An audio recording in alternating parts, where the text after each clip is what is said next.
Wow. Okay. Hello, welcome. I'm Diana Lovejoy. Thank you for joining us tonight. The Organic Garden Club is a community of nature lovers. We're on a mission for a better life on Earth, following nature's cycle, growing organic fruits and veggies in our backyard without chemicals, using compost, earthworms, and native plants to create a balanced ecosystem. We love being in the clean air, digging our hands in the beneficial soil bacteria, and boosting immunity with invigorating exercises in the garden. Create your own garden oasis where you live. When you grow your own organic food garden, you want to eat what you grow. You can generate health, joy, and peace with just 10 minutes a day in your garden. Eating fresh, local, seasonal, organic, whole fruits and veggies can prevent and even reverse most of the major illnesses of our time, saving you time and money at the doctor's office and on prescriptions. Actively engaging in garden tasks is an invigorating mood booster, stress reliever, and energy enhancer that can give you a peaceful feeling of well-being. Connecting with nature grounds you in the present moment and reminds you of the vastness and wonder of the world around you. Tonight, we are blessed to have Dr. David White, the soil doctor from Ojai, who will talk to us about soil care, composting, compost extracts, and he loves to answer questions, so bring them on. Dr. David. All right. Thank you, Diana.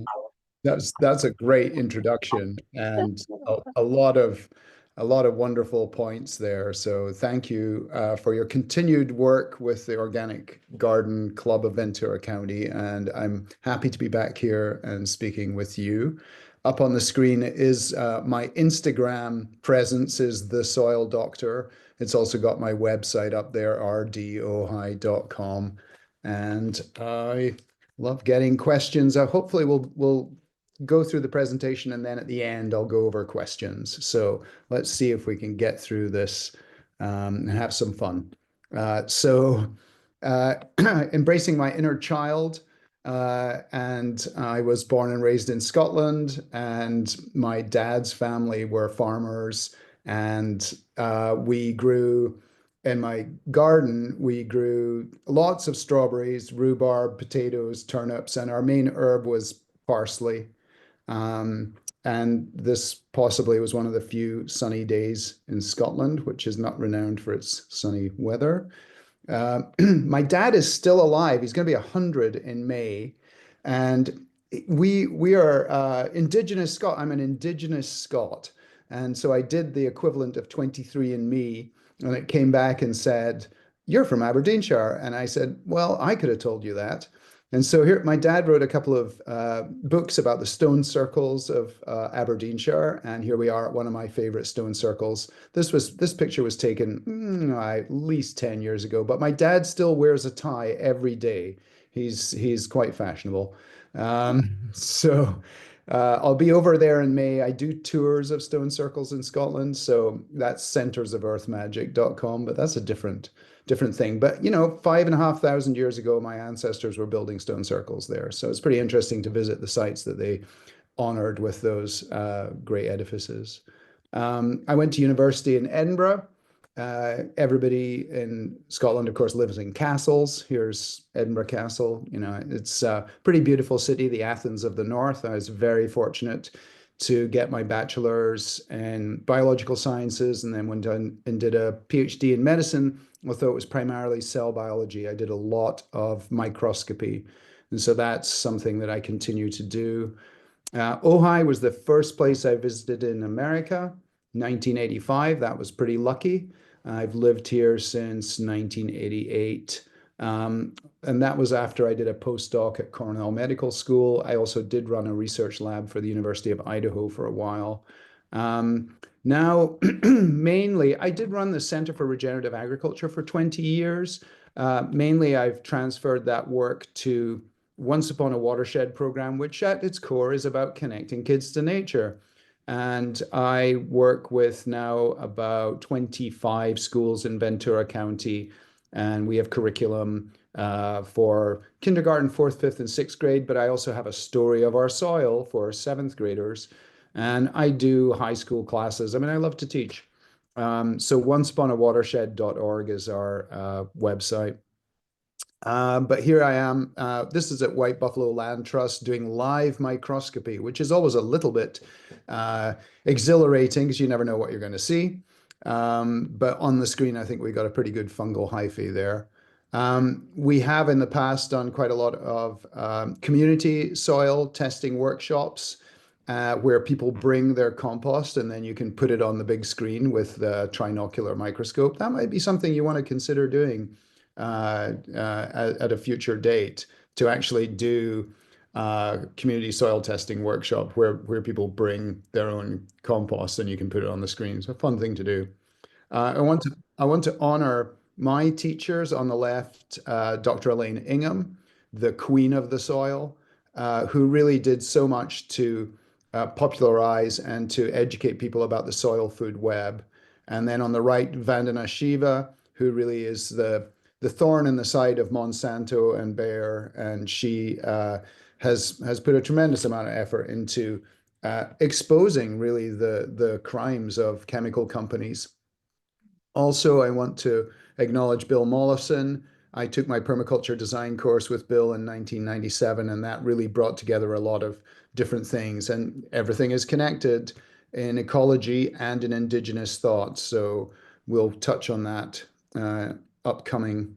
But now to get into some of my favorite things. Plants are non-judgmental allies.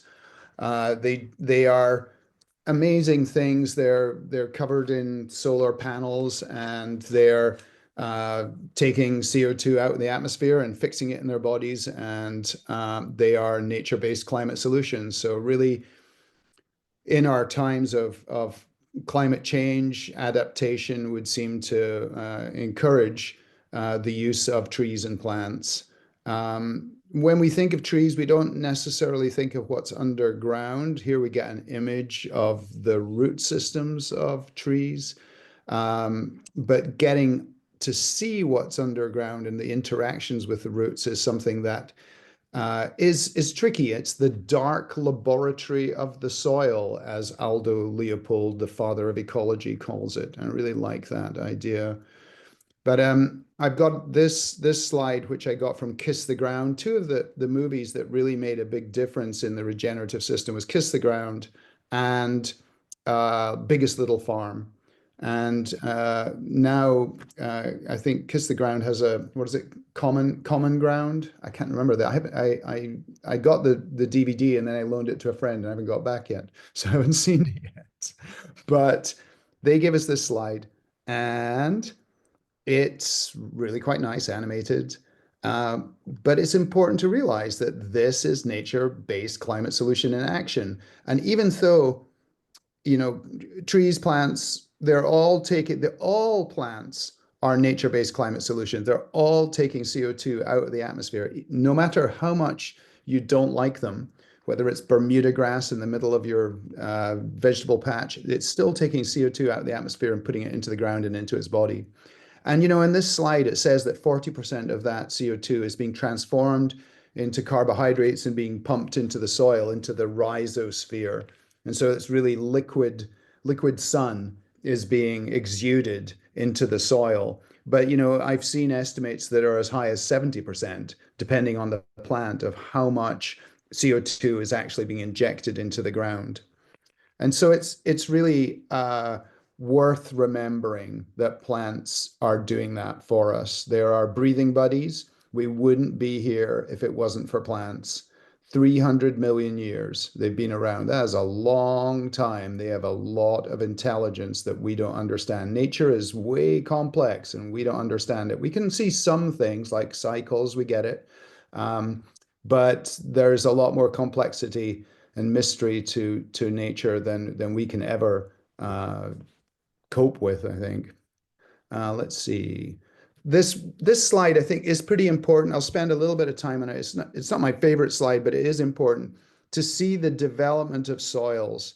And as soils develop and age and mature, they move from being bacterially dominated to being fungally dominated. And it's important to realize when you have perennials that have taken over, especially when you get to a climax community, those soils are dominated by fungi. And most plants have a relationship with fungi. And I've heard it say it's 80% of plants have a relationship with fungi. And those fungi, plants been around 300 million years, fungi have been around 400 million years. And so there was a long time where actually fungi were the dominant organism on the planet. And there have been fossilized fungi found that are like 20 feet high, mushrooms, huge mushrooms. So pretty interesting to consider a fungally dominated planet. And I really think when it comes back to adaptation, a lot of things that we are going to need to deal with, like extreme amounts of plastic are in our environment, are going to be dealt with by fungi because they can break down carbon-carbon bonds. But when you're back at the beginning of soils being built, soils are bacterially dominated. And so if we continue to till, then we return soils to the beginning of time, as it were, and they're more bacterially dominated. And that benefits plants which have shallow root systems and set seeds quickly. And that describes grasses. So if you till, it's no surprise that you're going to get grasses because they love that sort of thing. Whereas if you allow soils to mature and they become fungally dominated, then you're going to support perennials in them. So this is just, it's important for you to see that movement that occurs naturally from bacterially to fungally dominated soils. This is a cross section just showing how soils are built. And, it's interesting because when I was a kid and I was digging in my garden beds, I thought soil, you kind of had to dig soil up. And I didn't know that soil was made from the top down and that plants, particularly trees, create soil by dropping leaves.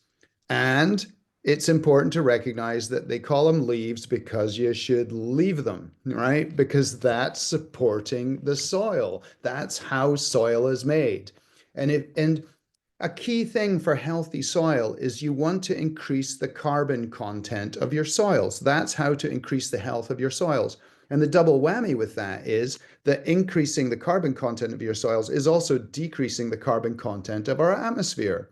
So it's really, really a win-win thing. Make your soils healthier, take CO2 out of the atmosphere, increase your soil organic content. So when you're doing anything in your soils, you should consider, am I increasing the soil organic content? And if you're removing leaves, then you're not. You're reducing the soil organic content. So you're making your soils less healthy. Now it may be, okay, we're going to keep pathways clear, but are we adding seeds if we plants you don't want to be there? Are you putting something back that you want to have there, or are you just pulling them up and then there's going to be more of the same thing? So, consider your actions. You're trying to increase soil carbon content. Of course, most of really what I want to talk about is fungi. And I love to see these saprobes breaking down wood chips. It's amazing that fungi eat wood. They can eat rocks too. Funnily enough, I took a class out recently and they wrote notes afterwards, like to show how much they'd learned. And it was really impactful for them that fungi can eat rocks. That's pretty amazing that they can. Lichens. I tell them the story about Freddy fungi and Alice algae and how those have a lichen for each other and they can eat rocks. So, but saprobes can break down wood chips. So if I see this sort of thing around my Fruit trees, I'm happy because this is creating healthy soil. And each of those mycelial masses, the white masses that you see there, are composed of hyphal tubes that are made of carbon. And so those fungi are fixing carbon in the soil. They're doing a good job for us right there. Now, this is a classic picture of ectomycorrhizae that are associated with a pine. And you can see clearly in this image that the mycorrhizae vastly increase the ability of this plant to absorb nutrients, but also those fungi are mining particularly minerals, because remember, fungi can eat rocks, things that the plants need, and the plants are exchanging nutrients with the fungi. So it's a two-way passage of information, of nutrition, of sharing that's occurring when you have mycorrhizal associations. Myco being fungi and rhizal being roots, so it's fungal roots. And these associations are legendary, really. And there's more and more information coming out all the time about how trees and plants can share information through the fungal network. So really, really interesting stuff. There's ectomycorrhizae, and then we also have these arbuscular mycorrhizae. And this is a micrograph that's probably about times 400. And the thing that looks like a tree is called an arbuscular mycorrhizae. And it is actually, it's the line across the bottom is the root hair, and the mycorrhizae is feeding that into that root hair. So you can see the absorptive ability of that organism is enhancing the health of the plant amazingly because it's got a lot of surface area. Um, One of my favorite fungi is this one. This I found in my backyard, and it doesn't look like very much. This is called dead man's foot, is what it's commonly referred to as. But I think on the next video, I'm going to tell you about it. So let's see if this comes through. So today I've got my Pisolithus oryzus collection. This is dead man's foot, and I collected these through the rainy season. And this was the score. Found this actually at the Matilaha Dam. And what I'm going to do now is grind these so that I can add the spores to my compost tea for direct injection around the roots of coast live oak, because this fungi is the mycorrhizal ally for coast live oak. So if we take the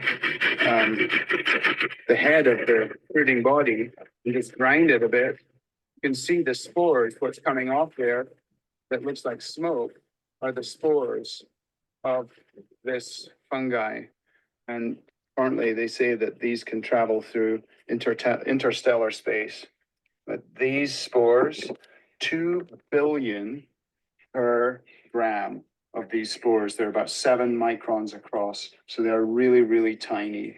And they form the mycorrhizae, the fungal roots that give these coast live oaks the extra ability to get nutrients and fluids from their environment. So if you're planting acorns as part of maybe you're celebrating Oaktober, which was an initiative I brought to Ventura County. We have an oak curriculum with fourth graders, and we plant acorns, and I try and get those dusted with the mycorrhizal spores before they plant them, because then the mycorrhizae are right where they're needed.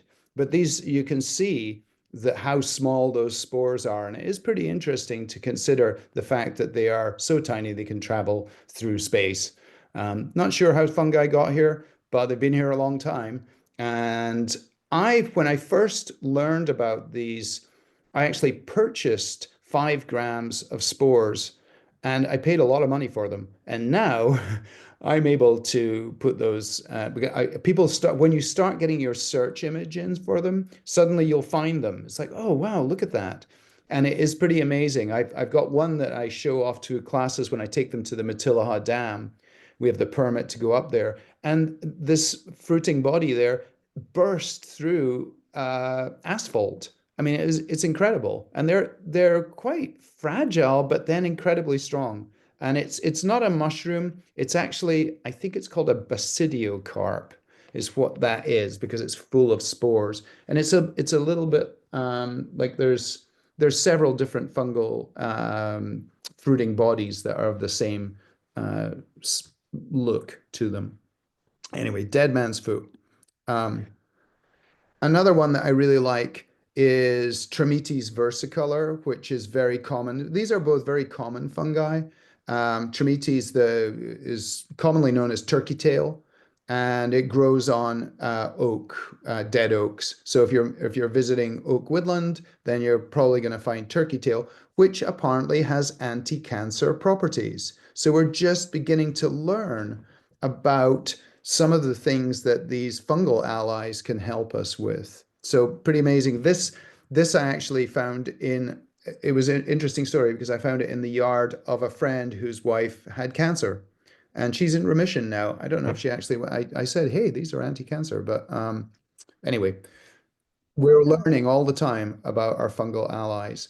The important thing to recognize, though, when in formation of soil, when you're trying to identify healthy soil should really look like black cottage cheese. It should have um, lumps and soil peds, is what we call them, and those are held together. On the right, this is a scanning electron micrograph of a soil ped, and those individual threads are fungal hyphae, and they are holding together the soil peds. And so the structure of soil is actually basically it's based in fungal glues that are holding soils together. And the important part about that is that they create spaces between the soil beds, and then moisture can get into those spaces and coat the edges of the soil with moisture, and life needs moisture. So then if you're trying to develop the soil food web and you have air spaces that have moisture in them, ideal conditions. And then again, when you till, you're breaking up these fungal hyphae.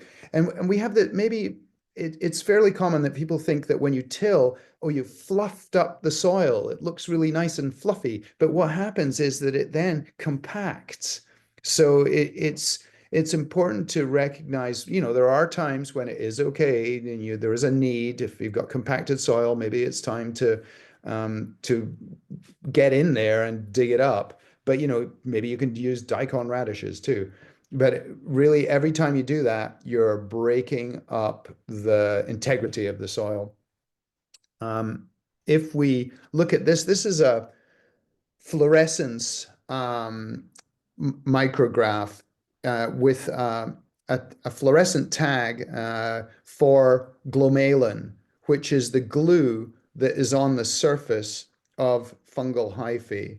And that glomalin is what's gluing the soil beds together. And apparently 30% of the carbon that is in soil is actually glomalin, is actually the glues that are on the surface of fungi. So really, really important role for fungi in developing soil structure. This is a colored micrograph of a root hair. And this again describes the rhizosphere, that beautiful area where root exudates are coming out, and that's where the soil biology is going to aggregate, because that's where the food is. And so if you've got food coming out, you've got carbohydrates coming out, and then you've got biology feeding off that carbohydrates.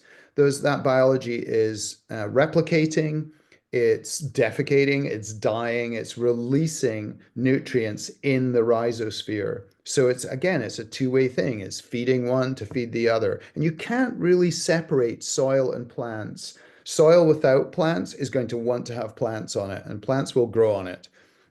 So I think I love this one. Liquid sun. So this is root exudates. This is what happens if you can visualize the rhizosphere. And this is a plant actively releasing uh, nutrients into the rhizosphere. And so it's no wonder that biology aggregates there. Now, in terms of biology, I've had this slide for a long time, but it's kind of fun. What you can see in the middle of this one is a fungal hyphae, and then there are lots of in this one flagellates that are protozoa that are swimming around. So remember, this is one drop under a slide of soil, one drop. There's a lot of biology in that one drop, right? And so the smallest things on the screen are the individual dots are bacteria. And then the things that are flying around are protozoa, single-celled organisms. And then in the middle, you have the fungal hyphae. And it's just incredible to think about how much life there is in soil, because in one teaspoon of soil, there's more bacteria than there are humans on the planet. And so when you think about the biomass that exists in soil, it's overwhelming. There's just a huge amount of life there. And we can't really see that life unless you look at it under the microscope. Now, we can see things that are the macro invertebrates, but we really can't visualize the small stuff unless you use a microscope. And there's a big difference between um, chemically treated soils and biological soils. And really that this is, what organic gardening and farming is about. It's biological versus chemical. And it's important to point out that biology has been around a lot longer than chemicals. And we certainly know that we can feed plants chemically, they can become chemically dependent, but that it ruins the soil and it actually ruins the oceans and the rivers too because of the excess nutrients that are running off. So, think about the biology in your soil. It's an amazing presence. There's a whole bunch of things in the soil food web. All of them are basically requiring organic residues to live on. And so it's important that we mimic nature by returning plant material to the soil that we compost. It really is important. And I know that you guys, the Organic Garden Club, you all compost, and it's really, really, really important because that's a cycle. And it's we've learned that from nature. Oh, nature's been successful. It's been around for hundreds of millions of years because it works in cycles. So it would seem like a very good thing to mimic. It's resilient, it's proven to be successful. Let's put things in cycles. And all of these decomposers are key. It's so important that we've got all these decomposers and we're trying to nurture decomposers. So basically, if you dig into your soil and you find that you've got worms in your soil, then you've probably got soil food web underneath there because they're requiring all that soil food web in order to live in your soils. A text slide, things that I feed soil with, and I do have some images of this coming up. But yeah, adding carbon, wood chips are good to add. However, not all wood chips are created equal. It's important to remember that you can use, like if you got trunks of eucalyptus, those wood chips are basically never going to break down, which might make them ideal for pathways. However, if you want to get wood chips that are going to create soil, then the ideal ones would be what we call ramial. And ramial is from branches that are less than 2.5 inches in diameter. They have unpolymerized lignins that are a food for the soil. And a classic place you get those is from the people who trim the power lines because they tend to be taking off small diameter wood. And the excuse me, the darker your wood chips are, the more likely that they've got a healthier content of organics in them. I really prefer using native wood chips where possible because the biology is here to break it down. So not all wood chips are equal. Careful what you put around your trees. You can get mycorrhizal inoculant, especially if you can find it growing in your garden. That would be a good way to go. And then all of these foods are complex carbohydrates like fish. I use a fish hydrolysate that I get from Get Hooked. It's a delivery service of fish out of Carpinteria, but they make fish hydrolysate with the fish parts. And that's from a sustainable fishery. The channel, Santa Barbara Channel, is sustainably fished. Whereas if you buy liquid fish hydrolysate, it commercially, it probably comes from fish farms, which really have a fairly negative effect on the environment. And there's actually, that's an upcoming issue in the Santa Barbara Channel where they're seeking input on that. Feather meal, again, feather meal coming from chicken farms. It's a preferred organic fertilizer used by citrus growers. It's pretty smelly, but it's got nitrogen content, but it's got complex carbohydrates in it too. Kelp is interesting. It has apparently liquid kelp has all of the elements on the periodic table in it. Um, and so I like using liquid kelp. I actually work with an organization that has a kelp harvester in the Santa Barbara Channel, and we're developing a locally sourced liquid kelp.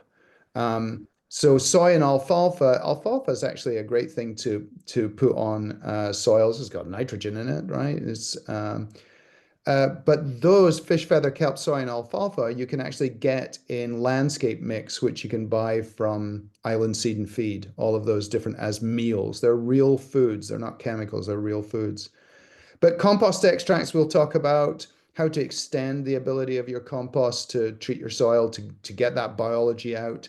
And then compost tea is a little bit more complex, but basically the same thing as extracts. So let's go on and see what we find out about that. Oh, yeah. Okay, here we go. Simple things with compost. So here we've got some compost, finished compost from our pile called Alex. And we're just going to do the simplest of compost extracts. We're just going to put it into a 5-gallon bucket of water. We're going to stir it up,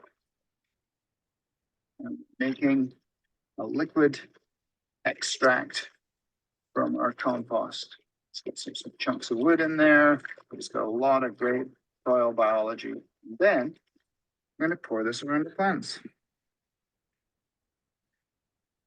That's pretty easy, right? But generally in our home compost, we don't produce very much compost. By the time your food scraps break down, there's not a lot left. So if you're trying to treat your plants, a good way to do it is to extend it by making a simple extract like that.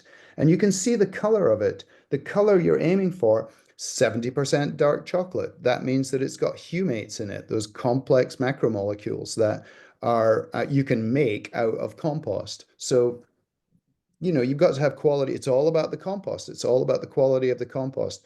When you're trying to make extracts, if you're using poor quality compost, then you're not going to get very much biology in it. I've got another version of this. Let's see. Oh, here we go. Here's another one. If you want to get a little bit more fancy, you can use a 400 micron mesh bag.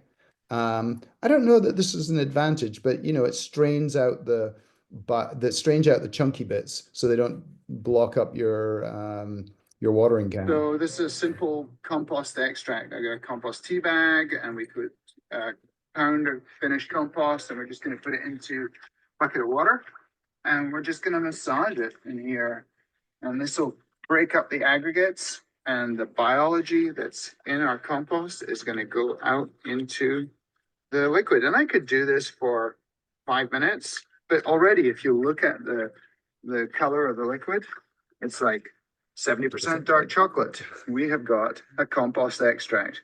Water your plants with that, they will love it. And it's all about the biology, right? It's all about the biology that's in there. So here, these are compost bubblers. And this is to make an actively aerated compost tea. The main reason I put this up is to show you some of the things that I add. And so humic acid is something that I purchase and I do add to my compost tea, particularly if you have commercial water. If you have a water from a well, then it won't be treated. But if you have water that's coming from a municipal source, then it's going to be treated. And humic acid complexes the chloramines that they use. You can't really Chloramines won't dissipate into the atmosphere. They're long-lived. So that's one of the things that humic acid does. And humic acid you can make yourself by pouring water through compost. If you're trying to grow things that are more bacterially dominated, like broccoli or cole crops, then you could add blackstrap molasses. And that is a simple sugar. Whereas I'm usually adding liquid seaweed and liquid fish, which are more complex carbohydrates that are fungal foods. And just to show you, experiments comparing fungally and bacterially dominated compost being brewed under the same conditions but with different foods. We'll look at it under the microscope tomorrow. And I don't use those pumps anymore because they're so noisy. That's quite a while ago that I used to do that. And then, it was kind of fun to compare. I actually didn't find very much difference in the two treatments. But, you can add foods to if you're making an extract, you can add foods to your extract because it's going to feed the biology as you put it around your plants. So liquid kelp, liquid fish, good thing to add to your compost extract. Small amounts, like a teaspoon, not very much needed. Let's see what's next. Experiment. Oh yeah, I love this image. Liquid carbon. This is compost. This is a compost extract that we used. Actually, we took this video when we were doing an experiment to compare the effect of compost extract on plants in a farm. And we watered a couple of rows with compost extract, and then the others we watered just with water. And surprise, surprise, the harvest weight of the plants that were treated by this was like 35% greater. So it did increase yields. And yeah, not really a surprise. But interestingly, there's not very much research that's been done on this because it's not really compelling. Who's going to finance research on compost? Folks who are trying to research chemicals, yeah, because they're going to make a profit out of selling the chemicals. But making profit out of compost, it's not really. So that's why it's great to do in your backyard. Okay, so we're going to get on to a little bit of the teaching thing, and I really appreciate that you guys work with students in schools because it is so important to connect the next generation to nature. This is a continual flow worm bin that we had at one of the schools that I worked with. And it was so interesting because we had unintended good consequences. We didn't realize that we were going to get salamanders in there and frogs. And so unintended good consequences are symptoms of working in regenerative systems. So pay attention. If you have an unintended good consequence, you're like, oh, I'm doing something right. And for instance, usually when I go to the farmer's market, I'll meet somebody and have a conversation. And I didn't plan the conversation, but it usually ends up being pretty interesting. So I think that going to farmer's market is working in a regenerative system. By comparison, working in degenerative systems, you get unintended bad consequences. And that would be, for instance, spraying your citrus for Asian citrus psyllid and then killing your pollinators. That would be an example of working in a degenerative system, and the commercial citrus growers in town are doing that. But the nice thing about these worm bins, they're continual flow worm bins, so they self-harvest. The bottom of the bin is just rope. But we grew mushrooms underneath them, and these are oyster mushrooms. And these kids were harvesting mushrooms and cooking them with chives and kale from their own garden, from their school garden. And I mean, that's pretty high quality food. I was impressed that they got to do that.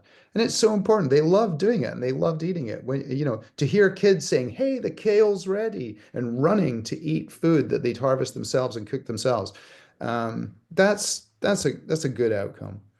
Let's see what else we got here. Oh yeah, so compost tea. So I brew actively aerated compost tea, and I work with an arborist, Mark Crane, and he direct injects around trees and also uses it as a foliar. And that's where I've been putting the mycorrhizal inoculant. So here's Get ready to treat some oak trees with actively aerated compost tea.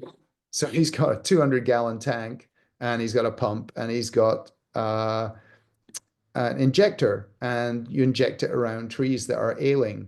And I think does this one have? Oh yeah, there he goes. There's Mark Crane's tree Fortunately, service far treating away from the pump. ailing coastline oak with compost tea. And so, the proof of this, I'm always struggling to get people to take pictures of their trees before we treat them. So the homeowner took a picture of this one, and you can perhaps see that this oak tree is not very healthy. It looks like most of the vegetation, most of the leaves on it are dead. And then we did a injection around the root zone with compost tea, and it looks like this now. So it came back.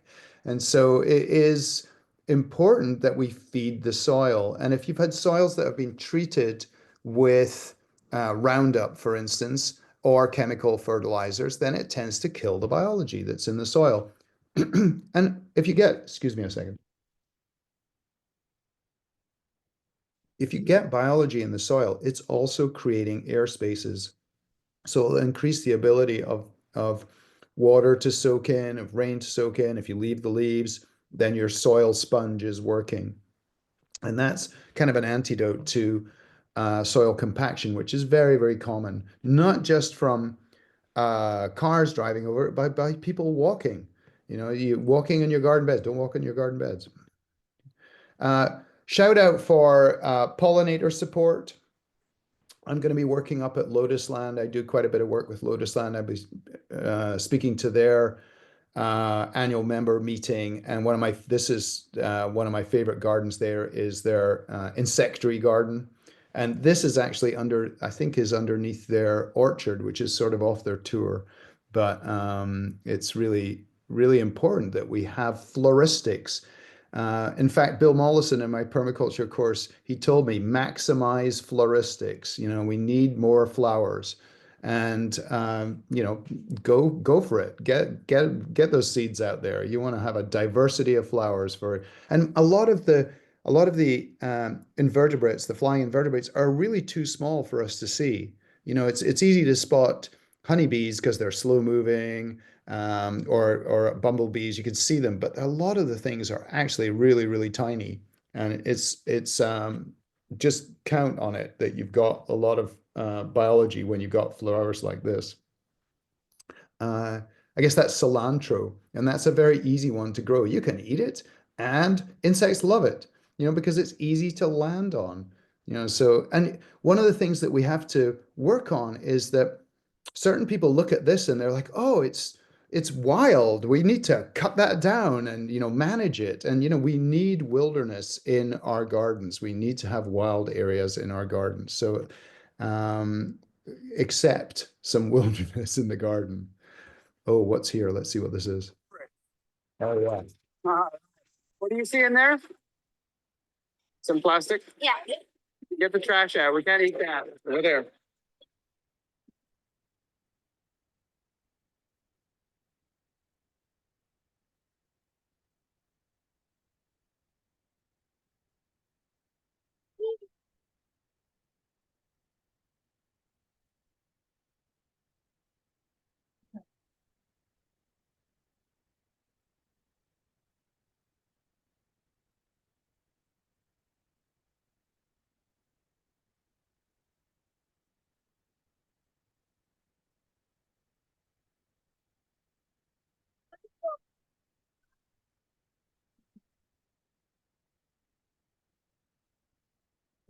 I love watching that. And I did a story of the soil with seventh graders at Aventura Unified School the other day, and we took in a soil sieve and we sieved some of their compost, and it was amazing. They were so engaged in it because there's biology there and it's moving around. And I was pretty amazed. And as they're going in there, they're inoculating themselves with beneficial biology. So if I had kids, if I could have done it in school gardens, I would have had them take their shoes and socks off and be barefoot in the compost, because that's really, really how they're going to get their immune system to be resilient. And we know that kids who are raised in very clean circumstances don't have resilient immune systems. So that's one of my favorite things to do, is to sieve compost with kids. And I've done it with all ages and adults too, and it is pretty fascinating. And I use those Talenti ice cream containers to catch the bugs. It's a good excuse to eat Talenti ice cream. Um, let's see what else. Oh yeah, last thing. Fruit trees, lots of bang for your buck. Here we are planting. This is a Pakistani mulberry. Doesn't look like much, right? In 2010, but you get a lot of bang for your buck when you wait. So here's the same tree 7 years later.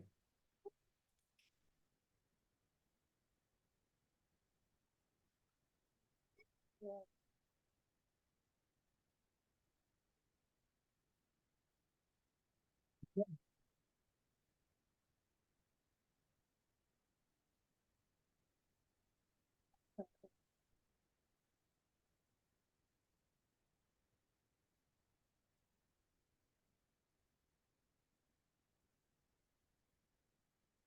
Picking today. All right. I mean, you got a lot of bang for your buck from that. The Pakistani mulberry is great at schools. They fruit in May. They're a resilient tree. You basically have to eat them fresh, and kids love them. So anyway, that's what I got. So I can get into questions. But thanks very much for your attention. Oh, thank you, David.